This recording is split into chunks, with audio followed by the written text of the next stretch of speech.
This is a presentation, a fireside chat, a head-to-head, if you like, between two people that I respect from the close protection, executive protection community.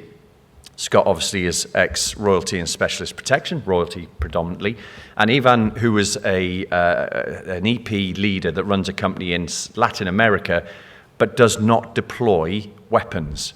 Doesn't deploy weapons against cartels in Mexico because he honestly believes that the communication skills and de-escalating and prior planning is the way you protect people. So I'm going to fill that gap. I was a close protection team leader in the military police, have been in some crunchy places, so you're going to get me instead of Ivan. But if we are putting hashtags on for this SJUK Leaders Conference 2025, let's send Ivan some nice messages, please, in your notes saying Rick was rubbish and we wish Ivan was here. Scott, if you want to come and join me on the stage, we'll give this a go, but please bear with us. Please bear with me. All right, mate, here we go. It's just like real protection, isn't it? Improvise. It's gone wrong, Improvise. So we'll carry on. Yeah, actually, this is the plan just got punched in the mouth, didn't it, exactly. On Saturday. So you have his book here, which is great. I thought we'd give him a little plug. Tell us a bit about it. I'm hoping you've read it. Yeah, obviously from my perspective, and I know Ivan and I discussed this in our prelims, the words softer skills, that kind of upsets a lot of people. I'm really glad that our upcoming leaders, I think virtually all of them used the phrase softer skills. I know Ivan doesn't like it. I've always used it. One of my first inspectors when I went to Royalty Protection, a chap called Jeff Padgham, he actually published a book called The Softer Skills, which at the time was very, very different because everyone was doing the hard skills of bodyguarding and close protection. So yes, so we were trying to come up with a new phrase, and I was trying to think, is it cerebral skills or something a little. Because it's thinking, it's not just soft, as this image of, it's not as important. So yeah, we're trying to look at something else. So it was really nice to see the leaders do that. And yes, his book is available on Amazon, I believe, if anyone wants to. Yeah. Did anybody else, when he said cerebral, just go to Dr. Xavier? Cerebro. I did. That's right. I'm teasing, obviously. We've both gone through the courses, deployed firearms, so this is executive protection in a government environment where firearms are required.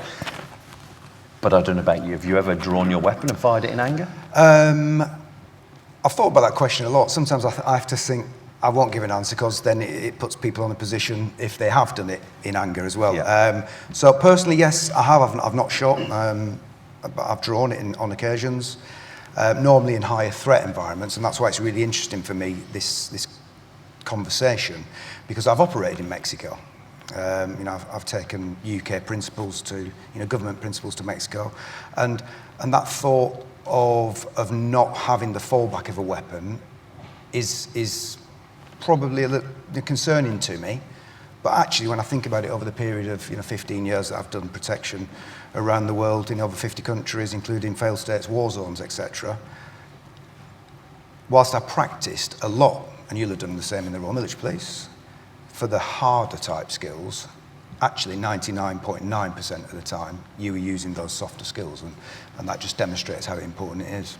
Yeah, I think the train hard, fight easy piece has been discussed, and we've mentioned it a couple of times, and it is, if you, in fact, General Hill, Giles Hill said it here last year, when a crisis hits, we don't rise to the occasion, we sink to the highest level of our training, and yes, we do, we tend to focus on what is the hard skills, and in fact, my brother Dave, earlier on in the panel, talked about crisis management exercises, but you don't just always go to the worst case scenario, because there's a lot of things that will trip you up and cause reputational damage that are just as viable as an exercise. You have to do everything.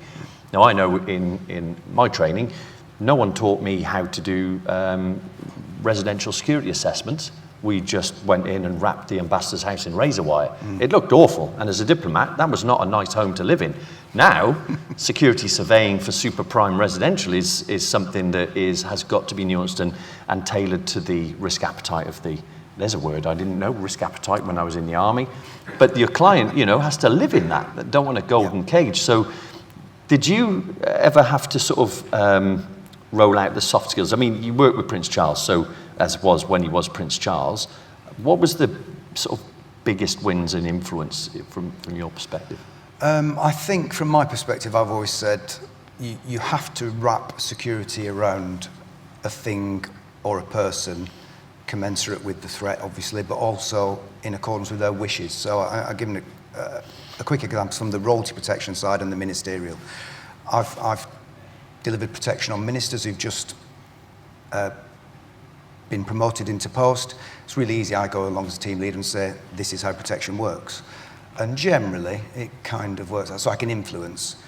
When I joined, the Prince as he was the King, now his team, I was one of, I think I did write down all the lists once. We had a conversation in the Calvins. I was trying to get all these protection officers for some historical documents.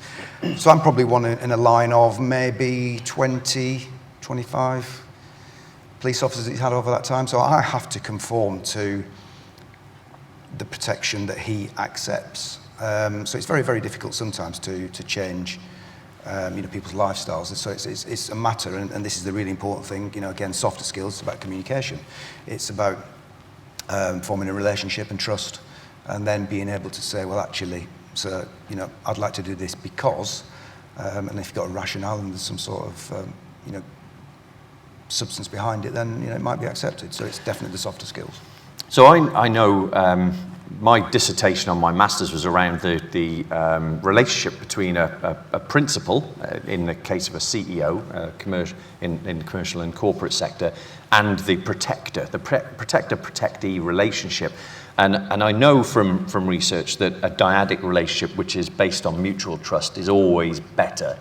But then if you get a conflict, because a CEO tends to be an alpha male, right? The alpha, and it doesn't have to be a male, but they're definitely the alpha. They're the boss, they're the principal.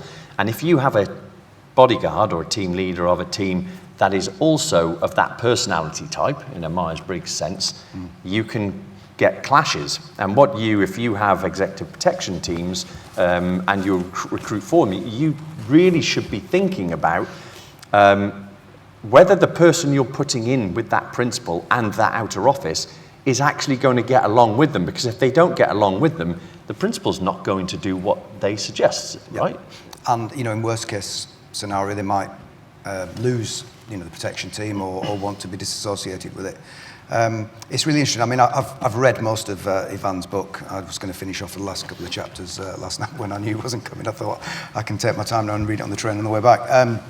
But one of the big things he talks about is image and privacy, and also preserving the image and the principle. One of the examples he gives, I think, is a Mexican president or first lady who something was happening. There was an interaction, and one of the bodyguards stepped in, and clearly that wasn't wanted. And I've put this on. I've created quite a debate on LinkedIn. You think about the President Trump incident, and this just shows you the real life issues and the image that people in the public eye need to maintain is that even if someone's shooting at you on a podium, some people's image is incredibly important to them, that they will do everything they can to stay on that podium or be seen to be strong and in control of the situation, which puts a lot of pressure on the protection teams to do their job. But it just demonstrates, and Ivan mentions it in his book, that preserving your reputation and image is very important to an individual you protect, but also, does that then become a role and responsibility of the protection team? And one quick example he gives, and I've had it myself, one of the CEOs likes a particular, food. I can't remember what it was now, taco, whatever the street food was, and the protection team would go out and buy it. Simple, keeps the person off the street. Seems to be a win-win. somebody new in the company said, actually, we don't do favours. So that then meant that the principal had to be escorted to the street corner, which was vulnerable and created lots of other problems. And you think to yourself, you know, I've said it many times in courses I've delivered, today's favour is tomorrow's expectation. But you think of something, if you've got somebody who's very, very well known in the public eye, is it easier for someone from the team to nip down and get them, you know, fish and chips or a burger and come back to the residents? Or are you going to say, sorry, that's not a security role, you go down, and what you've done then is put them in a more vulnerable position, and you've created an awful lot more work for the team. So, yeah, I think there's the other side to that where the relationship becomes too personal. You know, some celebrities, pop stars, you see their CPO has an Instagram following of millions of people, and I won't name who that is, but some of you may well have seen it. But then you wonder how effective is that person, because the relationship has come too close. Now, there's a book by Walter Thompson. He was Churchill's bodyguard back through World War II, and Churchill wouldn't let him go because he never stopped him doing anything. And that, I think, is also something that's worth bearing in mind. If the relationship becomes too close, it can also, not in the Bodyguard, like the program Bodyguard, not that close, but in the sense of a relationship when they become too close and there is no professional relationship anymore, that can be just as damaging, right? Yeah, and I think, you know, Walter Thompson came out of retirement. You know, he'd been retired for a good few years when Churchill asked for him to go back. So it just demonstrates the trust that can, will occur between, you know, a team and the principal. So yeah, there's pros and cons. I remember as a team leader myself, rotation is good, bringing new people in is always good, new ideas, younger people. Rotating people off a team is often quite difficult. I'm sure you've dealt with that as a team leader as well, because, you know, the families, the principals, the office get used to that person, and then you've got to start again with somebody new, which, you know, as humans, we just like continuity, don't we, really? Yeah. I think it's important to put some context into why this is important. There was a piece of research done by Professor Tim Quigley in Arizona University, and it was 20 years of the impact of the sudden death of a CEO on the market value of a company. So if you imagine BP or Intel, you know, we're talking trillions of loss. So what they did was they looked at 20 years of sudden death, and assuming that the CEO was actually effective, because if the CEO was deemed to be ineffective, market value actually went up. But in the event where the CEO was killed untimely, the day it was reported to the market, the share value dropped 5%, and it would go down to about 15% on average, 30 trading days after the death. And this was true when I was doing my research. There was, you may recall, a tragic accident on a Moscow airfield where Christophe de Margerie, who was the CEO of Total Oil, had been in Russia talking about Nord Stream 2. This is 2015, and while he was sat in his private jet on a Moscow runway waiting to take off, a drunk snowplow driver accidentally drove through his plane and killed him. And really bad for Christophe, but good for my research, because I snapshotted the stock value, which did drop really quickly. Now, what was really interesting was 30 trading days later, they had rallied.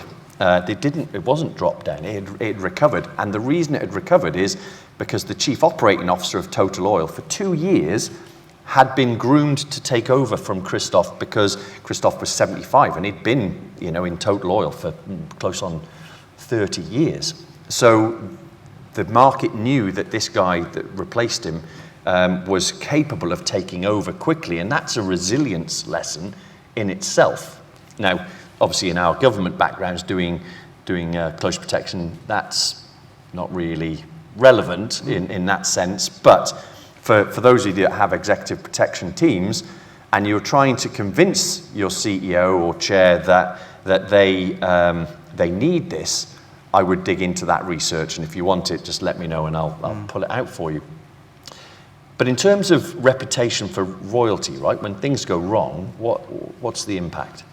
Well, I think, let's look at the King as CEO of UK PLC, essentially, or the Prime Minister. If something were to happen to them, that would be front page news, and the reverberations around the world would be quite significant. Shares in UK PLC would most definitely drop. So I think it's in our interest to try and protect that as best we can as well. One of the things I took from Ivan's book was the figures. I mean, I've not seen these figures before, and I don't know where his research was from, but he's researched 124 attacks in 123 years in 60 different countries. And in that time, the firearm was only decisive in saving lives 4.03%. So we've discussed this, I think, on one of our previous chats, is that, action always beats reaction. The bad guys and girls will have their plan. They'll know where they're going to, put in the attack, and we're always on the back foot as protectors. So, again, this demonstrates to me that the importance of those softer, cerebral skills, in that we can hopefully plan out, as much as we can. A quick example, I call it barrier science. If you think about normally how a public order barrier's put into position, principles are kind of put into a corridor. So if you wanted to attack or touch the person who's walking down that corridor, you can place yourself anywhere along that barrier. Well, if you extend the barriers out, so it's a funnel now, if you really want to ensure and guarantee that you are going to be able to touch that person, you've got to place yourself at the pinch point. So again, with a little bit of thinking, a little bit of planning, okay, that's now 100%. Let's remove half the barriers, only have people on one side. So now we only have to concentrate our efforts on one aspect. I think the UK way of doing things is very flexible. Work with the Secret Service, and somebody's position might be that corner there. Well, there's nobody there, but their position is, I've got to look at that, and they'll be facing a wall, and there's nothing to do. Yeah. You think, okay, it's very, very rigid. I prefer the flexibility of well, there's nothing for me to do here. Let's make myself more useful by redeploying somewhere else. This is the British, or I'd get British, European, as opposed to the US way, which is very prescriptive. Like you say, this is your angles. You stick and observe your angles, even if it's looking at a wall. Whereas we say, well, look, there's nothing to see there. I'm going to move myself 90 degrees and look this way. But what you've just described to me is just risk management. It is proactive risk management. Move the barriers wider, so that if there's going to be an attack, it'll only happen there. That's proactive, put measures in place that mitigate, and that's route planning. If you're going to drive, don't drive the same route from two predictable places, where you live and where you work, right? Or where you've told everybody you're going to be performing or playing or whatever. So, proactive measures that reduce the opportunity. If you can't be predicted, you can't be attacked. That was always what we worked on. And then the reactive risk management, which is when your proactive measures don't work. This should resonate with everybody. This is risk management 101. Put your proactives in. If they don't work, then you've got risk. You've got your reactive risk management, which is, reaction to attack in an EP sense. Evacuate without, running away under fire. And at that point, you're always on the back foot, really, aren't you? Because it's very much in the reactive stage. I think, you mentioned starts and finishes of that. That's the most vulnerable, where you live or where you work, and the journey starts and ends at that point. You can kind of guarantee when it's going to happen, apart from the time aspect. You can pick as many different routes. You live in London, you come to Manchester, you can go many different routes over a number of years. But you still got to come to this place, and you still got to leave your venue in London. So, right. If someone's looking at it, as somebody said earlier on, think about how the bad guys and girls would plan it. Throughout my career, that's what I've always done. What would I do in this situation? And you don't need to be a cop or in the army to do that. I mean, the young leaders already said today. There's this perception that police or military are better than other people. They're not.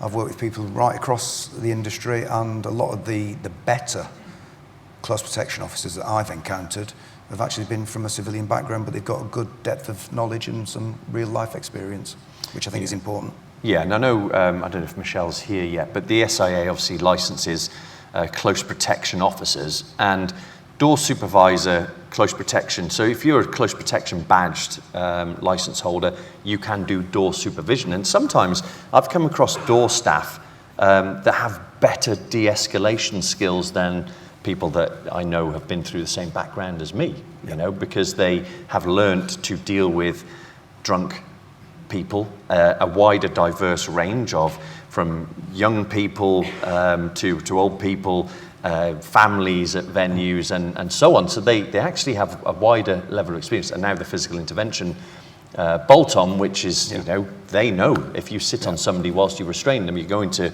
cause positional asphyxia. Well, that had to be rolled out to the close protection community because CPOs weren't being taught that. And if they were resisting or taking control of an attacker, they're sitting on them, and the same problem arises. I learnt a lot from a doorman back in 2003-4, I think, when the licensing was just coming in. I was doing my conflict management course, City and Guilds, 1886, I think it was. And he said that he'd been a doorman in Newcastle for a number of years, and he hadn't really been assaulted. I thought, well, that's quite a good, you know, badge of honour. And I asked him his story, and he greeted everybody on the door rather than being, and he was a big lad, you know, he's quite imposing, but rather than having this image of I'm hard, you know, don't come near me because I'll be able to, you know, win.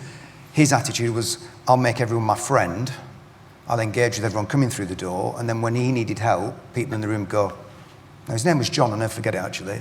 You know, so he said he'd go in to separate a fight, and people would physically, you know, pick up a bottle, and someone else would step in and go, no, not him. So by using those softer skills, greeting everybody on the way in, his communication style, solving problems if they had trainers on. Sorry, mate, you can't come in tonight, no trainers, but here's my card. You come to the front of the line when you're back next time, I'll get you in. He's just taken that aspect out. So I learned a lot from John, who was a civilian. He wasn't a police and he wasn't military, so there we go. So we've come to the end, but I think what we're saying here is, you know, executive protection is all about people and relationships, the same as every other discipline of security. It does need to be done properly because the tenets of it are the same as every other risk management thought leadership. So Scott will be around to talk to. This should be Ivan Ivanovic up here. What I'd really like to do is have a round of applause for him and his book, if you wish.